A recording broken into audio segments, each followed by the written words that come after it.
Welcome to the show, ladies and gentlemen. We're so glad to be here with you today. The Messages of Inspirational Stories is proudly brought to you by the good guys at the 6minutewebinar.com. And with us today, we got Mr. Jason Sisneros with us today. He's been on the show before, and we are honored to have Jason back with us for two reasons. Number one, he's very high in demand for speaking and appearances and all that. Thousands of interviews on TV and different shows and appearances on stage. And he's able to spend an hour with us, but also to the topic of what he's going to be talking about today. Donna, thank you so much for reaching out to Jason and inviting him to the show. Appreciate it. Well, my pleasure. And it's just an honor, Jason, that you took time out of your schedule. I know how busy you are. I follow you and you're like everywhere all at once. But, you know, it is so important. We touched on this briefly when you were on our show before, Jason, about sex trafficking. And this is such an unbelievably important subject that does not get enough attention. And what bothers me is we can see so much stuff on TV, media that talks about just crap that doesn't matter. But when children are being abducted and there is nothing on TV because, oh my gosh, it's uncomfortable. It's uncomfortable. Well, you know what? These are our children and everybody, you know, this is our future. And what these children go through is unimaginable. We have to be a village and work together. And so I'm just excited that you're here, that you can talk to us and just share what you want to share and some of the things that, you know, we can do to help. I love it. And it's an honor to be back on you guys' show. You guys are doing so much good out there in the world. I appreciate it. Jim, did you have something? I just going to say that, you know, just remember that I've sent you a message of one or two, I think, about keeping you and your family in prayer, because I appreciate when you go undercover. I mean, that is a dangerous situation. So you're constantly in my thoughts and prayers, brother. Well, we need them. You know, the team needs them, and these children certainly need them. And it's a great thing. I'll start out by saying that, you know, the people that watch this show and when we talk about this subject, it's so hard to talk about. It's so hard to think about, you know, so I want to start out letting people off the hook to say, you know, if this isn't something that you're ready to stomach, or if you don't, you know, if you're not there, I totally understand that. And just maybe listen from a different perspective. You might hear something that could save your neighbor's child, your own child, you know, there might be something that sparks inside of you that you can see something, say something, and be a part of the war that we're having. And that leads into the question that you asked, Donna, as far as, you know, just talking about this subject in general. My own experience with it was I was heavy in philanthropy before in domestic violence and fighting in that world, because that was my upbringing. I was, you know, raised by a guy that adopted me and was a fairly bad guy. And I started stepping in front of my mom when I was 7 years old and broke my nose multiple times, ultimately went to prison for attempted murder, me and my mom, when I was 17. And so I was a big advocate, still am a big advocate for against domestic violence. Every 11 minutes, still to this day, there's some form of domestic violence happening inside of people's homes. And as I was in that philanthropic world, I got invited to go to this fundraiser about human trafficking, and I didn't know what that meant. Honestly, I had no clue. Probably like a lot of people watching this. And I watched this movie, and I saw what was going on, and I couldn't it. It physically made me sick to think about the idea that not only that there's a one or two occurrence, you know, molestation here and there of underage children. That's enough. Like, we all have that in our consciousness of, we know somebody, have heard about it, you know, at some point in time, that's bad enough. But to know that there's a multi-billion-dollar industry around abducting and stealing children for the purposes of people having sex with them. It Right. is. Oh my goodness. It just breaks your heart, to Yeah. the core. If you're a normal human being, it's something where you just shake your head and it breaks your heart. Well, I left that event and wrote him a big check but it wasn't the money wasn't enough for me, and I tried to go home. I couldn't go home. I drove out to the park near my house, and I cried. Like I'm not a big crier, but I cried for hours. I was so angry, and knowing that I have children myself, knowing that I have daughters myself, knowing the kids, the nieces and the nephews, and all of the people that I knew. I kept seeing that. I kept seeing that over and over in my head, and I'm like, and I would hit the steering wheel. And finally, when the sun came up, I went on and did my first Facebook Live about this subject. And somebody was watching that Facebook Live, and I just said, look, here's what it is. I don't know what I'm going to do. Just got exposed to this. I'm going to do something. Somebody saw that. I got invited because of my background to go on a rescue, and I've been doing it ever since. Wow. And it's heartbreaking.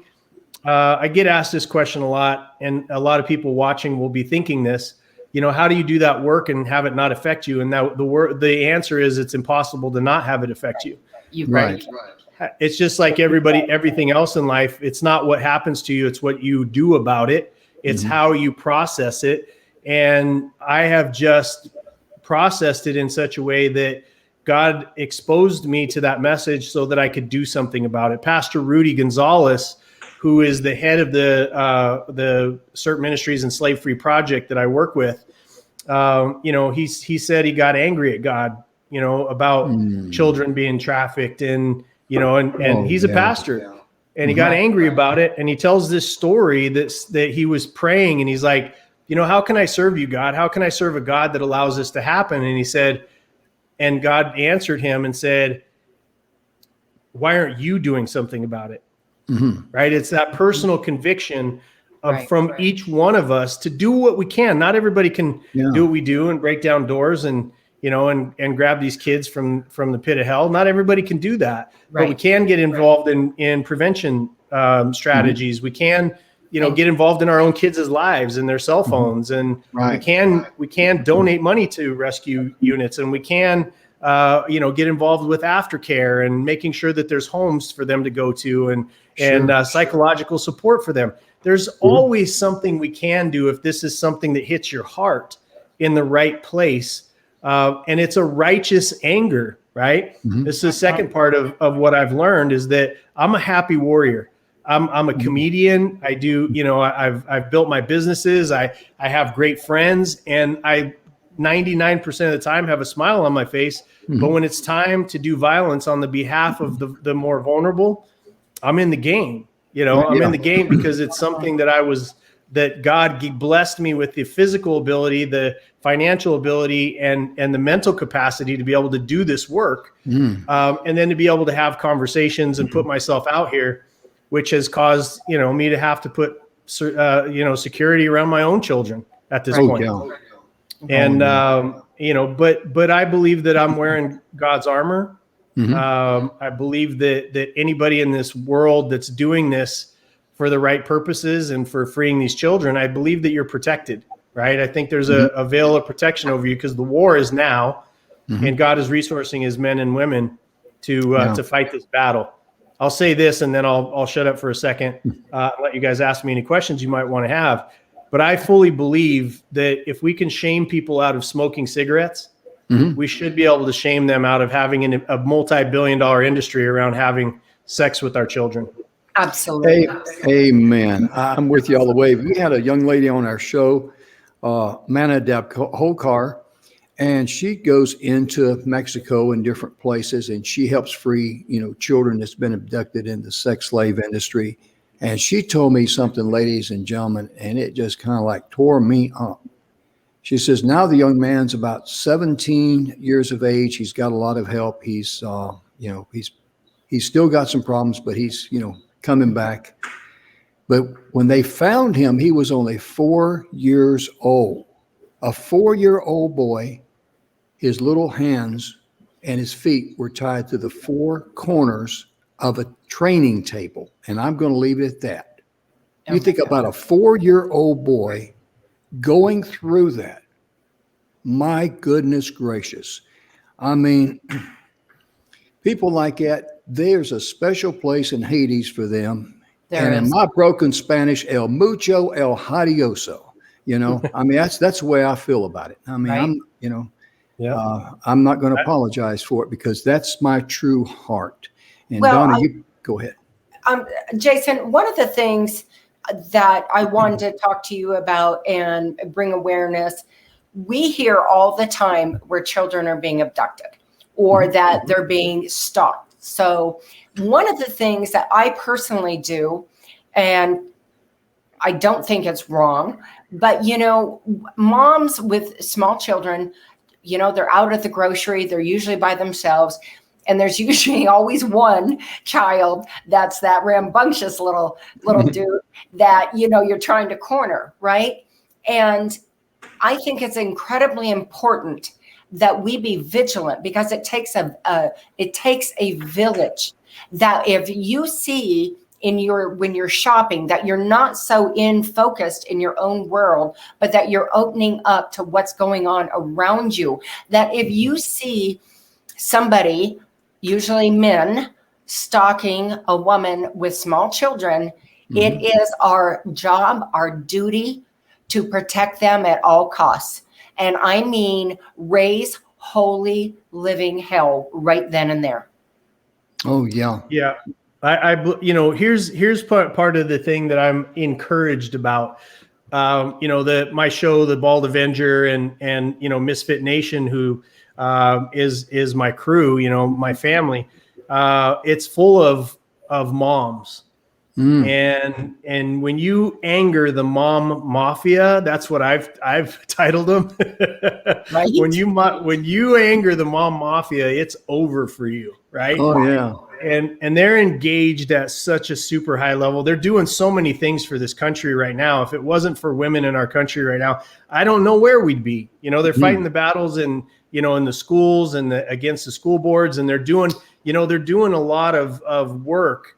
And at the end of the day, it's better to offend somebody than to risk a child's life. Oh, and yeah. you could be wrong. You could be wrong. And it's okay. Look, at the end of the day, being wrong on that side of the equation is much better than being disengaged and having, oh, you know what? A child did disappear or your child disappeared or whatever, because we felt like, you know, and by the way, our society is built in such a way that tells us not to get engaged. It tells us to stay away. It says, you know, mind your business and right. In a certain way, that's freedom and that's sovereignty and that's our choice of how we're going to act about it. But at the end of the day, if you see something that's suspicious in the second fastest growing crime on the face of the planet right now, it's better to err on the side of offending somebody than to have a child disappear. Right. Yeah, I'm a firm believer that sometimes when you're at a place, you're at that place at a specific time for a reason. Absolutely. It's not for you to pick up groceries or run an errand or something. Yeah. And that you're also will be given that gift to have the mental awareness, because you know when you see something that's not right, when something's out of whack. And like Jason's saying, hey, don't be afraid to say, hey, what's going on here or something, you know, or call 911 or whatever. I mean, you know, the police are not going to arrest you or anything like that if you make a mistake, because you're concerned about the life of a child, an innocent victim. And Donna, at not a supermarket, but a shopping center close to you here, there was a 14-year-old girl, I believe, and I'll let you tell the story because you know it better than I do, but no news coverage. Right. It was at Arizona Mills, and it's about 4 miles from my house. And it was, I don't know, it was on a weekend, but it was around 12 o'clock in the afternoon. And this girl was abducted. And I saw it through Facebook news. And I was absolutely mortified. I was so angry. I still am that, you know, when I get angry, I cry. So how in God's name was nobody paying attention? I don't understand it. You know, maybe it's weird, but you know, I'll be 57. And when I go to that mall, when I have to go to that mall, which I don't like to because of the crime there, but I only go in the day, I'm constantly watching. I'm constantly looking in the mall windows to see what's going on behind me. And I'm constantly watching to be vigilant because I feel that that's my duty. I mean, there's no way I could ever take down somebody your size, Jason, but I guarantee you they'd know. All you got to do is slow me down. You don't have to stop me. All you have to do is slow somebody down, you know, and that. But I guarantee they'll know that I was interfering. Yeah. Right. They're not going to be happy they ran into Miss Donna. I can tell you. Oh yeah. I was just going to say, if you're going to tangle with Donna, you better pack a lunch, son, because you're going to need it. So you know, and that's the mom instinct in me is hyper vigilant. And so even though my children are grown, it doesn't stop that, you know, that us being a parent, that doesn't stop us being a mom. And that I believe that it is our duty to watch everything and everybody and be a part of the solution and not be an ostrich and be a part of the problem. Well, Donna, I'll take that a step further. And this is a societal thing that only shifts when it reaches critical mass of people believing it. We reached critical mass probably 10, some would say even 20 years ago, where personal grievances and an internal selfish focus really took over the greater good that this country was built on, right? And being concerned about our neighbor and being concerned about my brother. I am my brother's keeper. Like we switched, you know, and there's a swing throughout history that this is cyclical, but it's time for us that are watching this and that are involved for us to push that swing a little bit faster back towards personal responsibility. And as a society right now, we're walking around with a chip on our shoulder and a personal grievance that we want attention for. And instead of being driven by the inner concept that I'm a small piece of a larger picture and I should be doing my part for the greater good, right? If we, you know, that's how slavery was solved in our country, right? That's how gay rights came about. That's how women's rights came about. It was a swing towards, you know what? Women are being treated poorly. You know what? There's no man no person should ever own another person. You know what? You know, people should be able to love the way that they want to love. Like there's been these pushes, and now is the time for us to push for our children and for us to look at this like the epidemic that it is. And you can't do that if you're constantly on alert for how somebody's going to offend you and your delicate sensibilities. Right. Yeah, I like that. Very well. One thing came to mind, Donna, when you were talking about the shopping center there. You know, I see so many people come out and they're looking at their cell phones. And I love that one video I saw. Here's a guy, he's getting ready to go into an office building. He's busy on his cell phone looking at it. And there was a snake there. You know, fortunately, it wasn't a poisonous snake. I think it was a black snake or something like that. Good sized snake. And of course, when he saw the snake, he was doing all kind of dances and stuff there, trying to get away from it. But I mean, you know, you got to pay attention to what's going on around you, because the bad guy, he is definitely scoping you out. He's like a snake. He's ready to strike you when you least expect it. Right. And you got, you know, get off your phone and just pay attention. Make it a good habit. Make it a good habit. Jason, tell us how long, because I know you know this, how long does it take the people to abduct a child once they have their target? How long does it usually take them to grab them? Less than 3 minutes. Thank you. Point in case. Yeah. Case. It's less than 3 minutes, and in many cases, it's lower than 30 seconds. Yes. it doesn't take long. It takes that turning of the back, or dealing with one child while another child's running away or running off or whatever it is, but there's also the case that your children are being trafficked and groomed under your own roof through social media. I wanted you to touch on that. I saw the advertisement or the post from certain ministries. So please talk to us about that. That's so important. Yeah, it's your daughter. Let's say you're a separated household. Let's say that you're in a household where you have two parents, but they're not getting along real well. Or you're, to Jim's earlier point, you're on your cell phone and your kids are doing what they're doing. They're on their cell phone. This box happens to be the world's greatest grooming tool for your child. And how that happens is through things like Snapchat and all of the different apps that pop up every single day, where they're talking to each other, they're snapping pictures, the pictures disappear, there's no records for the police. And one of the things that the stories that always sticks out in my head was there was a young lady, and it's Amy Ellis is the mother, and the child was abducted and taken, and it took them 6 months to get her back. They were moving her down, trying to get her across the border of Mexico. Certain ministries stepped in, rescued this young lady in time. But that entire time, they had to get a warrant and a legal opportunity to break into their daughter's phone, and they never got it. So have access to your kids' freaking cell phones. Have their passwords, right?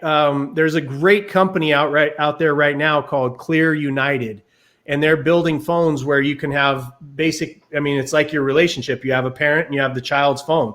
You can see everything that's going on. Invasion of privacy, I don't really care, right? That child is your responsibility, not your friend. They're your responsibility, not your friend. After 18, and they're out on their own and they're doing their thing, then that's the time to be friends with them.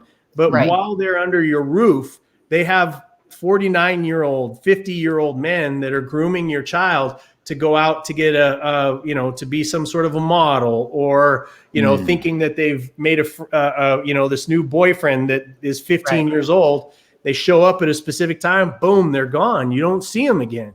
Right. So you have got to take digital control of what your children are seeing, who they're talking to, and pay very, very close attention to them, because right now it's a heyday. It's the wild, wild west for traffickers and predators, because there's two sides of that world. One is the Johns that buy the sex and are grooming your child for an encounter, and then there's traffickers who take them away permanently, right?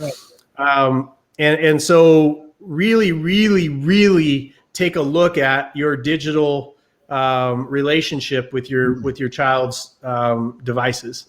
Yeah, because I remember growing up, my mom and dad, they wanted to know every time I took a breath, just about. They wanted to know who you're with, where you're going, and all that. And if, you better not lie, because if they catch you in a lie, you're going to be in deep trouble.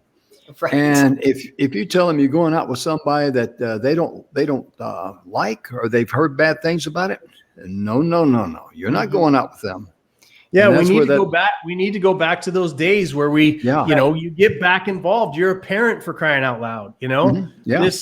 This crap of us, relaxing our offending our children, right? Oh yeah. Who cares? You know what I mean? Who cares if we offend them? And it might save their life.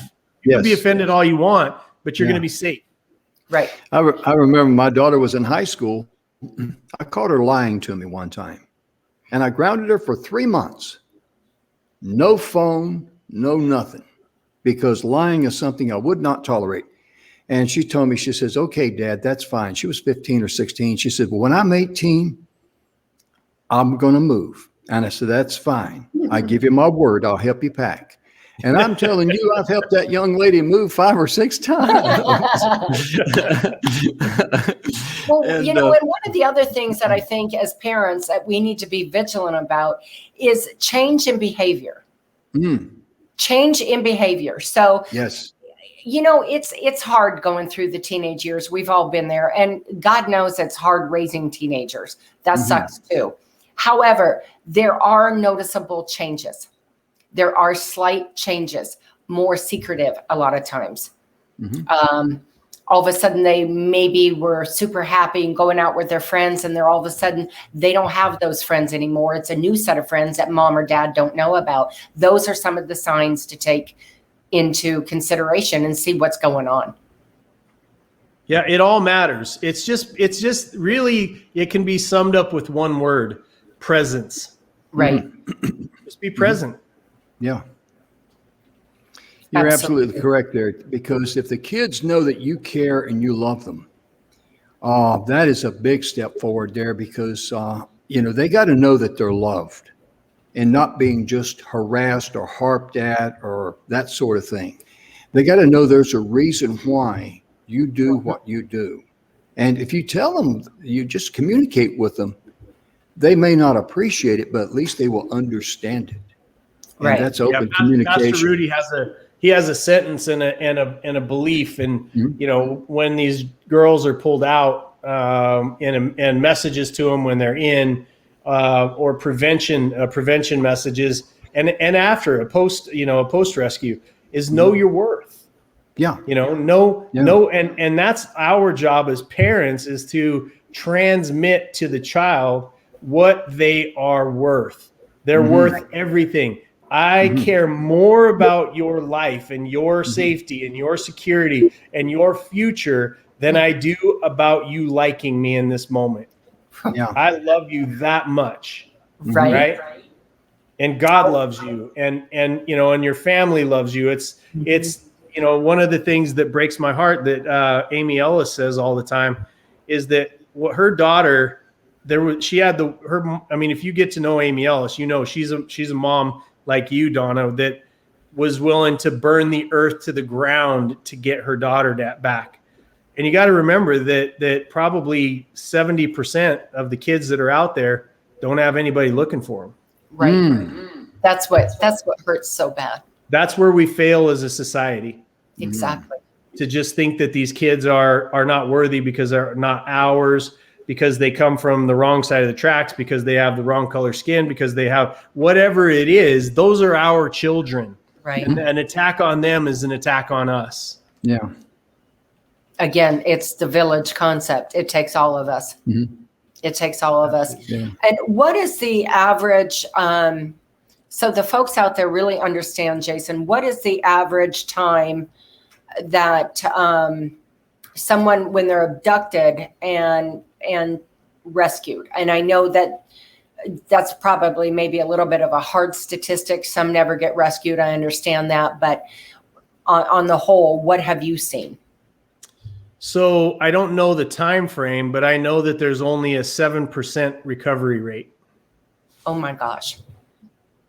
That is horrible. It's 7%. It's terrible. It's frightening. What's up, Kitty? She's been bothering me. So if you see me reaching around, that's Dixie. She likes to, she's my pest. My pet. There you go. Yeah. Yeah. So it's a very low recovery rate, and multiple factors for that. I don't know the time, the average time it takes them to get them back. I know we have cases that are 3 years old at this point. Sometimes we'll get a call, we'll get them back the next day. It took a little over 6 months to get Amy Ellis's daughter back. Right. So it's the point of the matter is that it's very low recovery once they're gone. So, we need to address some of these things ahead of time. The family, the nuclear family coming back together, re-engaging away from technology, into our communities, into our neighborhoods, into our neighbors, and really just return back to a time when or maybe create a new time. Maybe it's not even returning to a time. It's creating a time when we start to care about each other enough to engage with each other in love and respect. And for some of you folks out there that don't like this subject or you find it a little uneasy, just think about those young kids. How would you feel if you were in their shoes? Mm-hmm. I mean, that's when the chickens come home to roost. You think about, a little girl that's 10, 12 or something, 13, 14, or a little boy just being their whole life just ripped up into roots. Everybody that they know, everybody they love is gone permanently. Right. And they're being abused on top of that, sexually abused by animals. Put yourself in their shoes. Imagine what a living hell and nightmare that is. And now let me ask you a question. What are you going to do about it?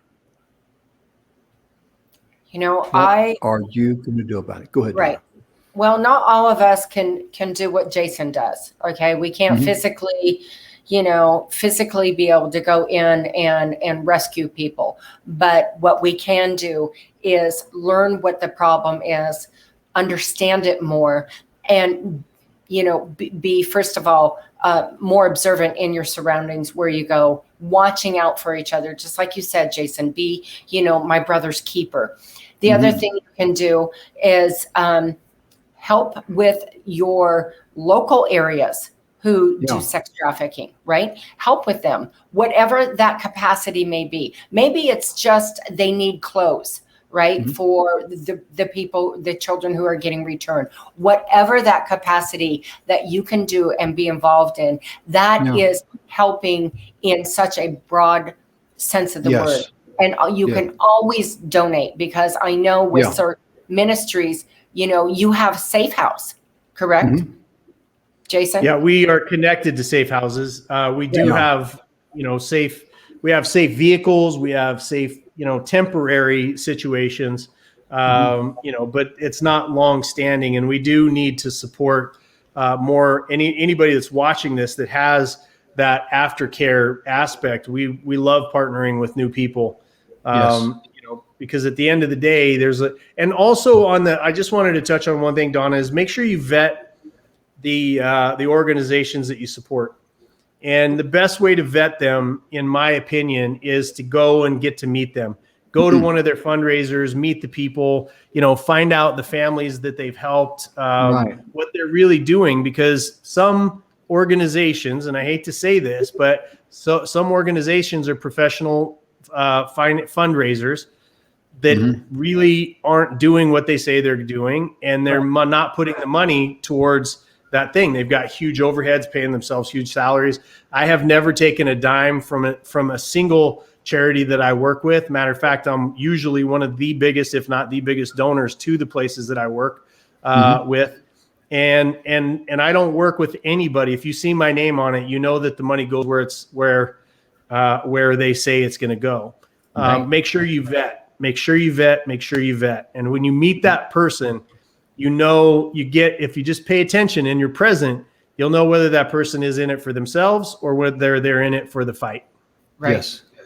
Yeah, absolutely. Because there's always something we can do. I mean, logistical support behind the scenes is extremely important, because because a lot of organizations out there, they need help, and these kids need help. So, get busy. There is something you can do.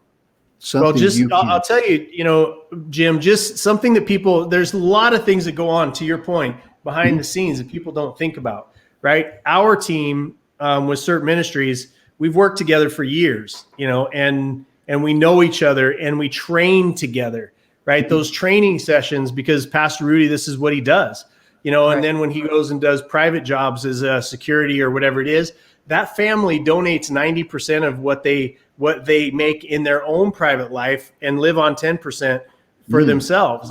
And we're talking, training days, which is a couple times a week. You have to bring the team out.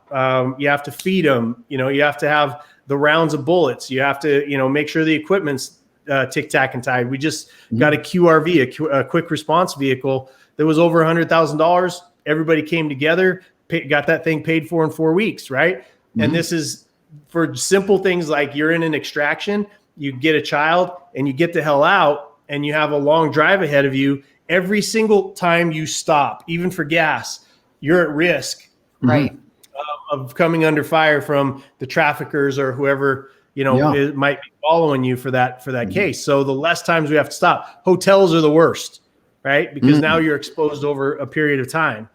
Right. So that QRV is a game changer. And there's all these types of things that build up. And then for aftercare, if the child is pregnant, if they're addicted to drugs, which a lot of them are, because that's how how you get them under your control. If there's mental issues, which there almost always is, there's all these aspects that, some people go, oh, I can't take that. I can't take this. There's all these rules. What we need to do is have a society that opens its doors, that can, right? That if this is you, that we fund to make sure that the professionals are there, that we have safe houses, that we have recovery, that we have jobs, that we can create a compelling future for them that is better than the hell that they were put through, and the hypnosis and the beatings and the humanity that they strip out of these young ladies and young boys to make them dependent, right? To make them dependent. Yeah.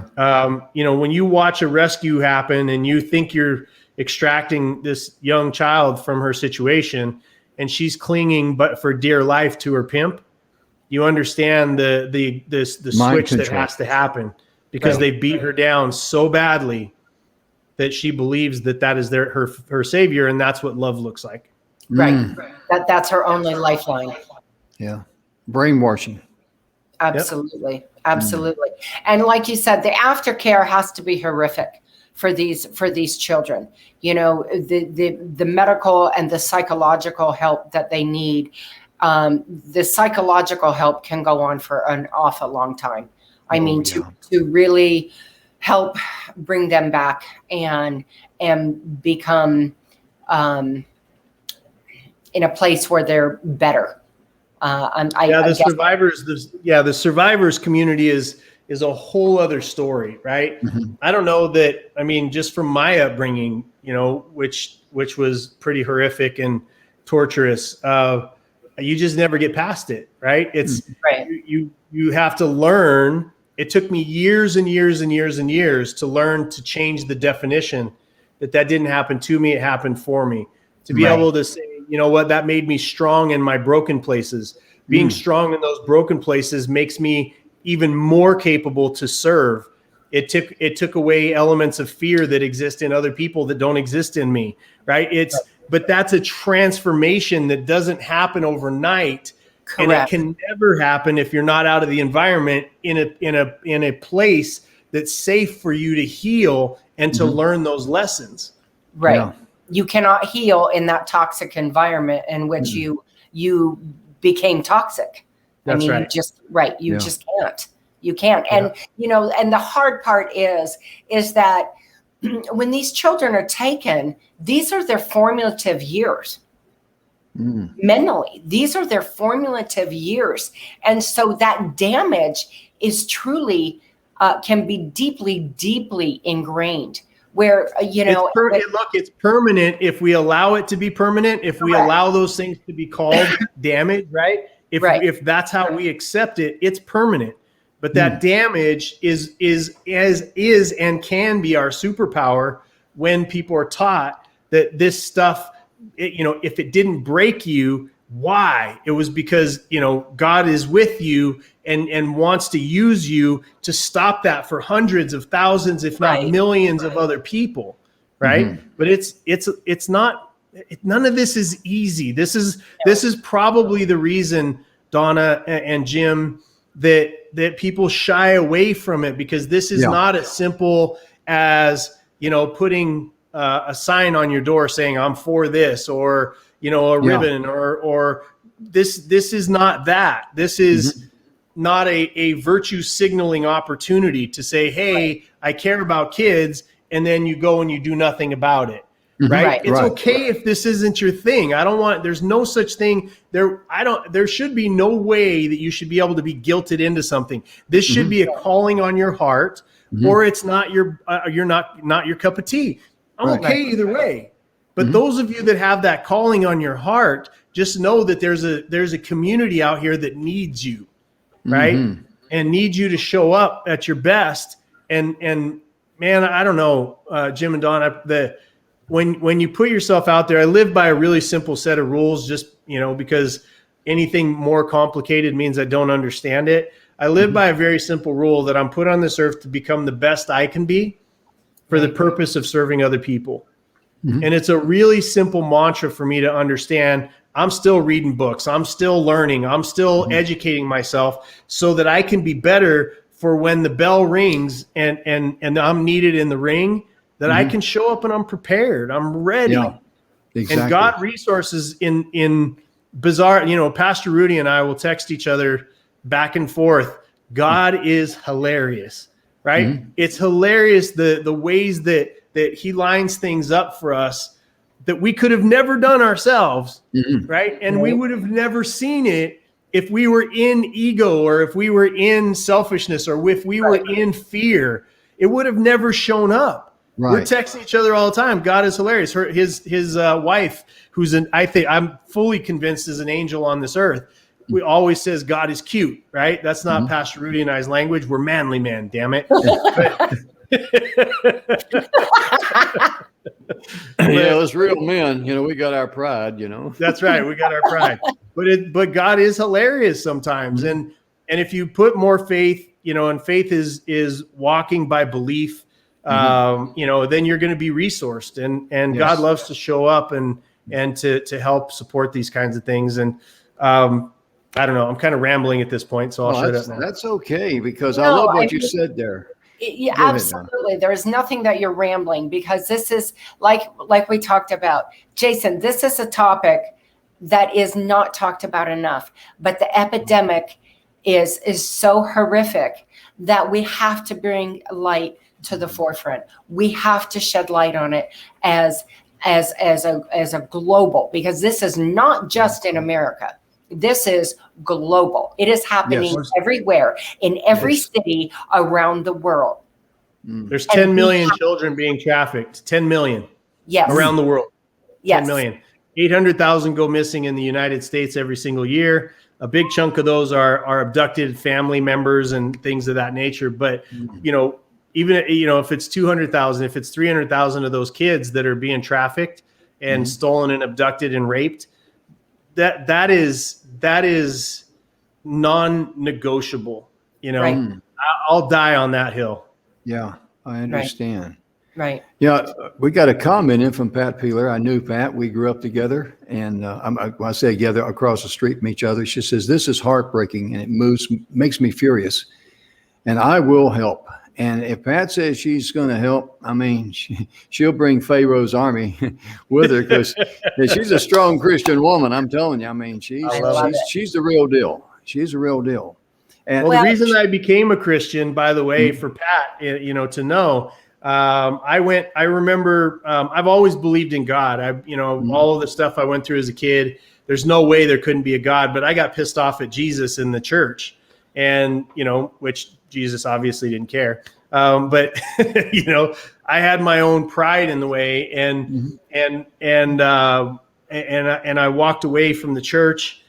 And even when I found Pastor Rudy, one of the first conversations I had with him was, "I'm not a Christian. Is this going to be okay, me running with your crew?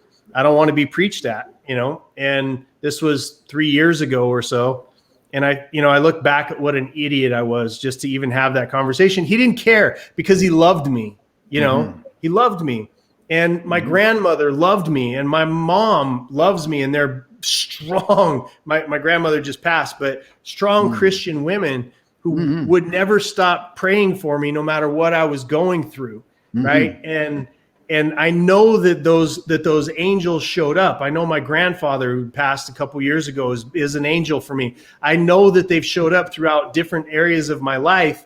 And it's that prayer warrior stuff that, I finally got baptized in the ocean. I told Pastor Rudy, we're going to have to do it in the ocean, because it's going to take all that water to wash away these sins, and became a Christian because of not because of what he said, but because of who he is, because of who he showed up as every day, because of the prayers that I watched happening in the prayer circle, those prayer warrior women that would come back and say, I had a vision that this child that you're looking for is not anywhere where you're looking. She's over at this hospital. And we would go to the hospital and there, lo and behold, right, there's that child that we were looking for this entire time. And I saw too many things. I saw too many miracles. I saw so much love. I mean, forget the miracles. It wasn't about what was happening. It was about who these people were. And they were pure love of Christ that was coming through them. And that's what the church should be. There's no roof. We're in the worst parts of the world and the worst parts of the country, underground, all of these different places in the worst places. But God's love is present, and they're not fearful for their lives because they know they're doing God's work. Right. So that's just a shout out to Pat to say, bring that army. Let's march around those walls and bring them down. Oh, you better believe it. And we all have special gifts, right? We all have our own gifts that if that is the calling on your heart that you can do, whether it's you find a group who goes out like certain ministries, and during their training, you can help provide meals for them. That is huge. I mean, that's huge. There are hundreds of small things that we can do to come together through the love of our brother and our children and make a difference. Oh, yeah, because, our calling in life is not to, satisfy our needs. A lot of people are caught up in that. And money is not your God. But there's a lot of people that chase after money. And they're like a dog chasing a car. Once they catch it, they think they're going to live the good life, but they can't. It's like the dog chasing a car. Once you catch it, you can't drive it. But my point being, money's a weapon. Money can be used as a weapon, right? A jerk without money is going to be a jerk with money, and a good person without it's going to be a good person with it. Absolutely. There you go. And the thing I like is that, whenever you find your calling, your true calling in your heart, and you have the love and the passion for that, that was why you were created and put on planet Earth by the Creator. Plain, simple, short, sweet, and brief. And if you do anything outside of that, you will always be kind of searching because you're going to be lost on the inside. Once you find your calling in life, you follow your heart, guess what? Life gets a lot better. It gets a lot easier, and you enjoy life. And I've seen that on so many fronts. Even in my life, when I had my manufacturing business, I got up early, I worked late, and worked on weekends. And, was I happy? Well, I guess so. I went through the motions of living rather than enjoying life. And now I'm going to be 73 in August. People ask me when I'm going to retire. I do 6 live shows a week. Probably the day before I die, if I get a chance, I'll call you. If not, I'll see you on the other side of the Jordan.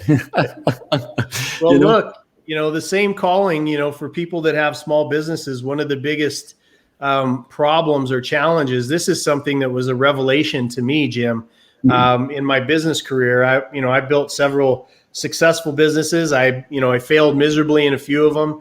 And then I was successful and sold my holdings in early 2019. And one of the things that came to me is I was like, I came this close, guys, to being like, I'm going to buy an island and peace. I'll see everybody later. I'm out of here. And instead of doing that, I had a very, very fateful conversation with my mom. And, and I said, and there was a couple of things that were coming up as I was like, do I really want to do this stuff anymore? Do I want to, and this was business and, and some of the other stuff.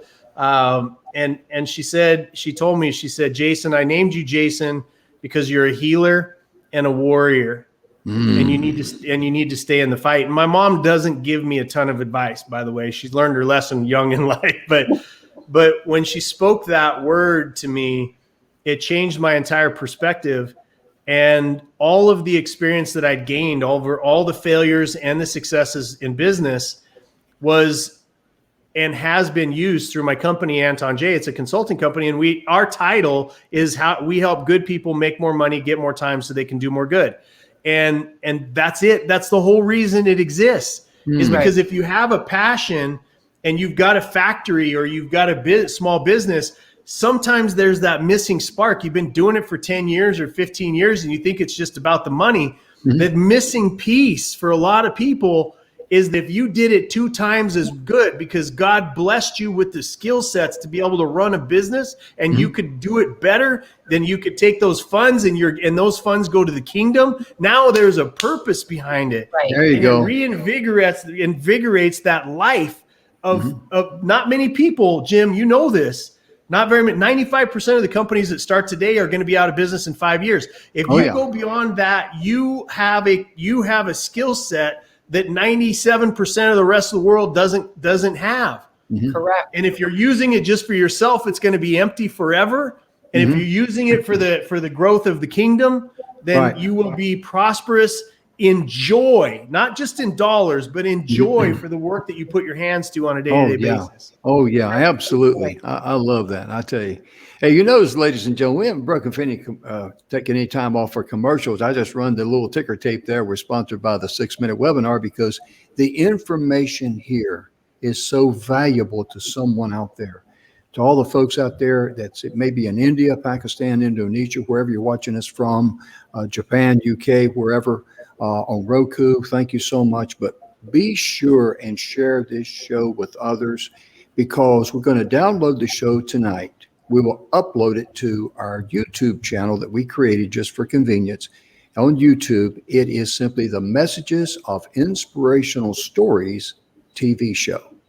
And if you can't find it or anything, just email us at inspiration@e360tv.com and we'll be glad to send you the link. But most importantly, this is a very critical subject that just doesn't get reported. It don't get talked much about. And we're going to put it on for an entire week. We're going to broadcast it out to a lot of people and post it on, do a lot of pre-posting about the show because sex trafficking, human trafficking is a very serious problem all over the world. And Jim, I don't mean to interrupt, but I want go ahead. Because it's probably, if you're still watching the show, you're kind of into this subject and you haven't turned your eyes or averted them. People call it sex trafficking. People call it, human trafficking. It's the rape of a child. Ooh. It's the rape of a child for profit. That's what's happening. Right. And this is it hurts, but it's truthful. And I think that the way that the enemy wins is sometimes when we soften the blow, but that's what's happening. And it's happening to these children sometimes 10, 15 times a night. Over the course of a year. I know one of our survivors 4,000 times in less than 3 years. It's inconceivable at the horrific things that we can allow to happen, but that's what's happening. And that's the call for us to show up in top energy, not anger, but in righteous fury. Righteous fury to say, you know what? Not under my watch. Right. Not under my watch is this stuff going to go on. I'm going to do everything I possibly can, including taking my last breath on that hill. That's what needs to show up. That's the energy, not awareness. Awareness is great, but it's ineffective. We watch virtue signal after virtue signal after virtue signal after virtue signal that people are called to care for, and they put a little hashtag, and then they go back to their lives and do nothing. We need money. We need people's eyeballs. We need your hearts. We need your prayers.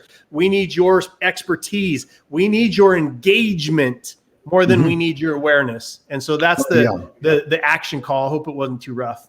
No, not at all. I like that because that just takes the slack right out of the chain. I like that, Donna. How about you? I love it. Slack right out of the chain. I'm gonna use that one. Yeah. And that's just it. This has to be brought up to the forefront so that we can help. Yeah. So that we can help. And having that first conversation like we're doing right here today on TV is having that conversation with you wherever you're at, that this is an ongoing problem globally. And together we can make a difference and stop it. And yes, it's okay to be angry in the right way, because when you get angry, that's when you do something about it. Absolutely. Absolutely. Because you get angry because you love so deeply that you won't allow it to happen under your watch. That's right. That's right. Because, get angry at the evilness and the wickedness, because right now in our society, we see it vomited on society, labeling people, distracting people, demoralizing people, and all that. And really what we should do, we should love one another. Mm-hmm. I teach a course on LLAR. Everybody wants to be loved. Everyone wants to be liked. Everybody wants to be appreciated, and everybody wants to be respected. And that also means that we're going to agree to disagree, but I'm going to appreciate you as a person. I'm going to love you as a human being. I'm going to like your good traits, and I'm going to respect you, even though we may disagree on certain things. That's okay. And the reason we're going to disagree is because I'm not perfect, okay? And I'll respect forever your ability to say what you need to say. There you go. Yeah. As long as you don't violate the laws of the university, harm somebody else. That's where the road stops for me. Well, and that's where your ego comes into play. Mm-hmm. Right? Yeah. That's where what? Where your ego comes into play. Yeah. Right. If you're all up about your own self, then you're never going to be able to see what's in front of you and be able to serve others with your heart. You won't even be able to see what's going on right in front of your face because you're all about your ego. And so, this subject, as difficult as it is, the raping of children every single day. And this has to be brought out to attention, and Jim and I talked about it, and Jason, thank you so much for being here, because we want to be a part. We want to be able to use our platform to help certain ministries, to help all the other ministries out there for people to become more aware, because where certain ministries is, there are other ministries, other organizations who do the same thing in your area, and you can get involved and help make a difference. Amen. Yeah. Don, I want to ask you a question, because I know you're very intelligent. When you mentioned ego earlier, is there a difference between ego and ignorance? Aren't they cousins? Don't they run hand in hand? They surely can. Yeah, because every time my ego is kicked in, you don't see your ego, and vice versa. Yeah, because every time my ego cuts in, I always do something ignorant, and it's kind of like hearing my words of my dad when he sees something I was going to do. He says, "Son, that looks like a good way to skin your ignorance to me." And I did it 100% of the time. I mean, guilty as charged. Every single time. They see it coming, right? Yeah, you bet. I love it. Well, let me just make sure that I acknowledge you guys. I love what you're doing. I like it. I like you guys as human beings. Well, I appreciate the work that you're doing, and and I respect the hell out of you. See, I got your LLAR in there. There you go, brother. Yeah. But I do honestly. You're taking your time and your resources, which could be targeted towards any number of subject, because you're both beautiful human beings with a lot of resources and a lot of talents and a lot of different avenues to be going down, and you chose this one, and I am so appreciative of that. We need more of that happening, and God bless you for the work that you're doing. Thank you for having me.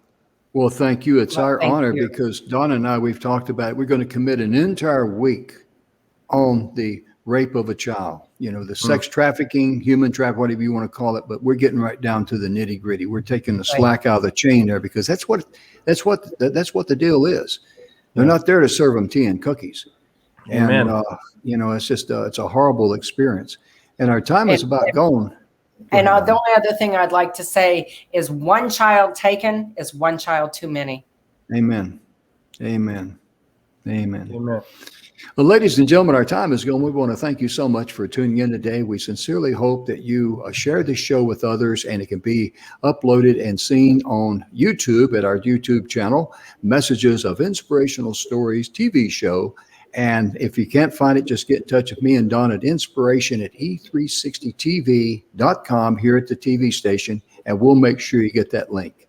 And Jason, again, my brother, you're in my thoughts and prayers. And every now and then I might send you a message, say, I'm thinking of you, but you're in my thoughts and you're in my prayers, you and your family.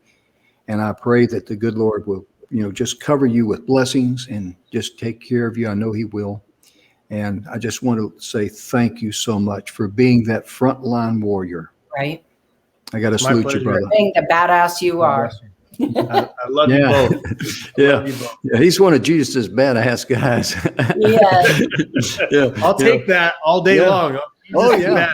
I mean, I get kind of high when I read the story about Jesus going in and throwing the money changers out. I mean, whoo, that's my kind of, I can relate to that. That's my kind of people.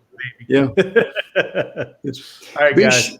Be sure and love yourself, and so you love others. And most importantly, follow your calling, follow your heart. And if you have a calling to get involved, then do it. Whatever you can do. Absolutely. Yeah. I mean, as my dad used to say, son, it's time to get it up and get it in gear and let's go. We'll see you next time. Light work. Yeah. We'll see you next time, ladies and gentlemen. Bye-bye. Appreciate you.